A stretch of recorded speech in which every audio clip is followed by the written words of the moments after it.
Magandang araw mga viewer at subscribers. Ngayong September 2024 ay isang taon na ako sa aking pinapasukang kumpanya. Isang taon ng adjustment, pagtitiis, pagtitiyaga at pagsisikap. Mahirap sa umpisa, pero habang tumatagal, nakakaya naman. Kailangan lang maging bukas ang puso at isipan sa mga pagbabago at mga bagong kaalaman na matututunan araw-araw. Ilan sa mga pag-a-adjust ay ang mga sumusunod.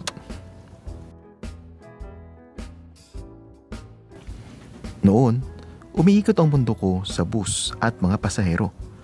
Iba't ibang uri ng tao ang nakakasalamuha kada biyahe. At sa mga bus naman ay iba't ibang unit ang nasasampahan.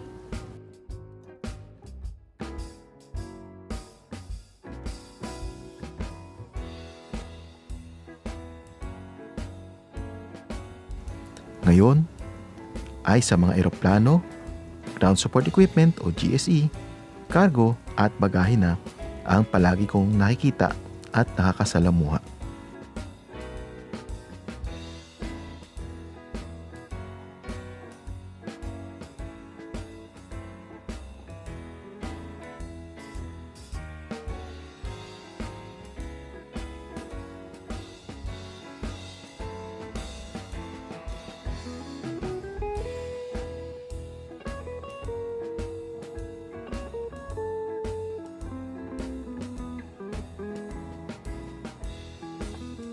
Sa dating workplace, maraming kainan na open 24 hours. Sa loob at labas ng terminal ay may mga kainan, mapakarinderya, fast food, lugawan at parisan.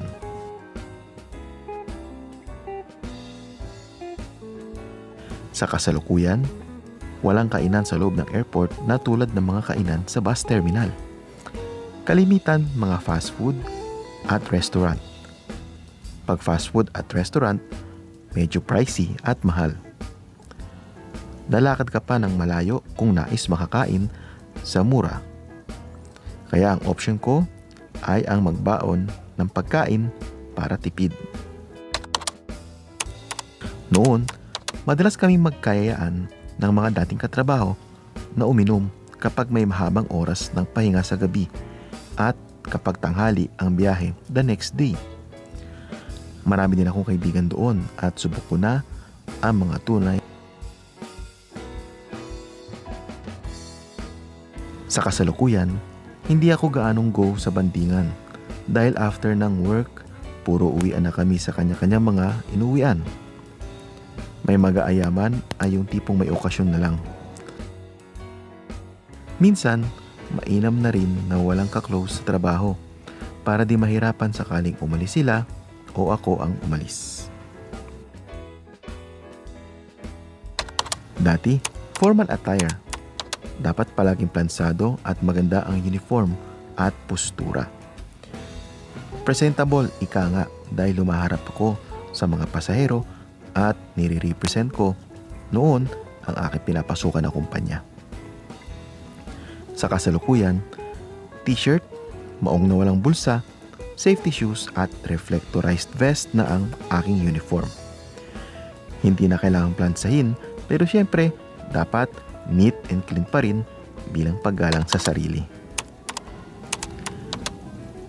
Noon, may option kaming mag-uwian o mag-stay in sa barracks. Kaya kung nagtitipid sa pamasahe, ay sa barracks ako namamalagi ng madalas at umuwi lamang kapag may pagkakataon na makapag-day off ng 2 to 3 days o higit pa. Ngayon walang opsyon. Lahat kami ay uwian. Kung gusto mo sa malapit, ay mag-rent ka sa mga boarding house or mag-bed space. Sa sitwasyon ko, mas pinili kong mag-uwian sa Quezon City. Oo, malayo, pero ayos lang. Dahil marami naman option na masasakyan papauwi. May angkas, Grab,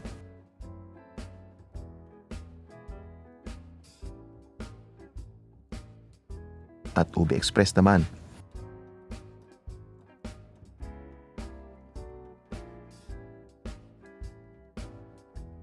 Pero mahal pa rin ang mga yan. Dito ako sa afford ang budget, tulad ng modern jeep, MRT, EDSA carousel, at traditional jeep.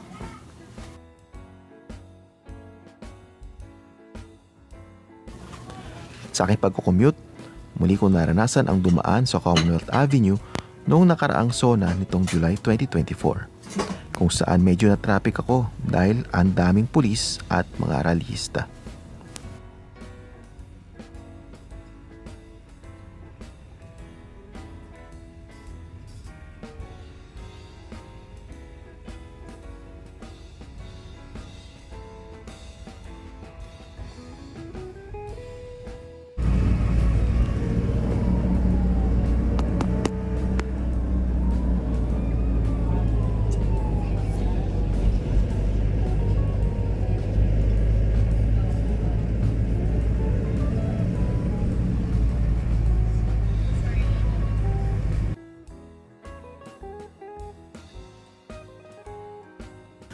Nitong first week ng September 2024 ay bumungad agad ang habagat at ang bagyong Enteng. Minabuti ko na magdala ng bihisan dahil mahirap na mag-commute kapag basa.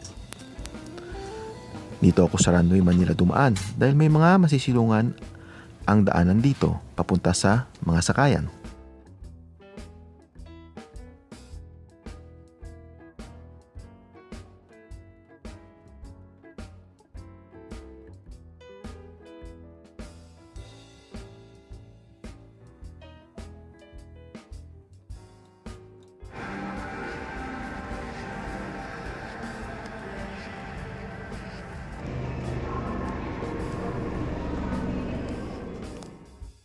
Dito sa may plaza ng Barangay 183, malapit sa Newport, ako sumakay ng modern jeep. Habang nag-aantay mapuno ito, ay bumuhos na naman ang ulan. Kinakabahan na ako dahil baka mahirapan akong sumakay pagdating sa Quezon City.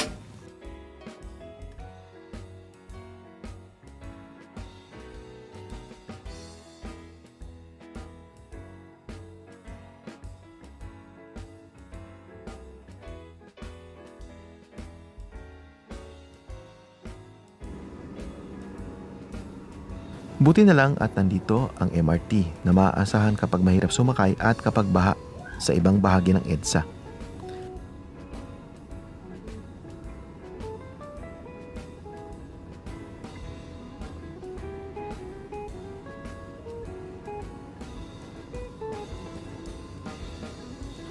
Pagdating sa Quezon Ave, medyo madilim pa rin ang kalangitan.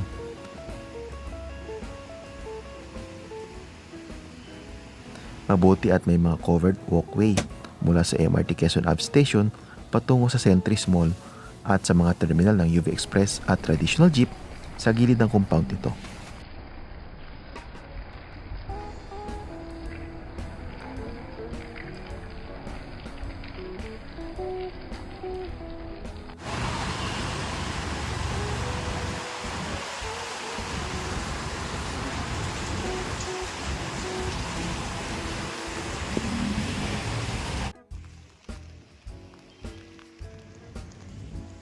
Salamat sa Diyos at hindi ako nahirapan sumakay pa uwi.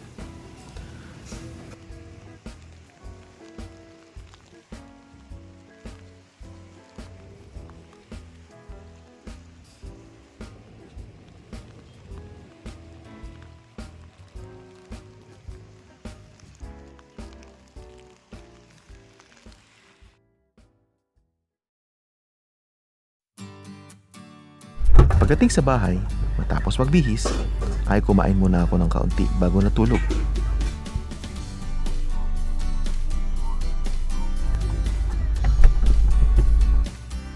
Pagkagising, kinahaponan ay naglaba naman ako.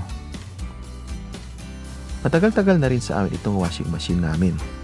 Mabuti na lang at hindi pa rin ito nasisira. Iniingatan ko rin ito dahil ito ay bunga ng aking unang 13-month pay sa dati ko pinapasokang kumpanya.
Matapos maglaba ay napatingin ako sa mga aircraft diecast model ko. Sabi ko sa isipan ko, sana ay managdagan ko pa ito at makahanap ako ng iba pang diecast models. Medyo mahal nga lang itong mga aircraft diecast, kaya sa ngayon ay makontento muna ako dito at mag-ipon.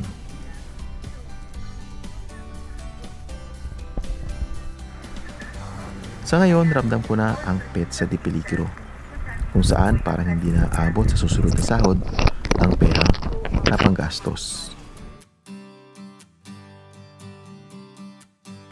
Buti na lang kasama ko pa si nanay na nagpapalakas ng loob ko at patuloy na sumusuporta at gumagabay sa akin. I love you, nanay.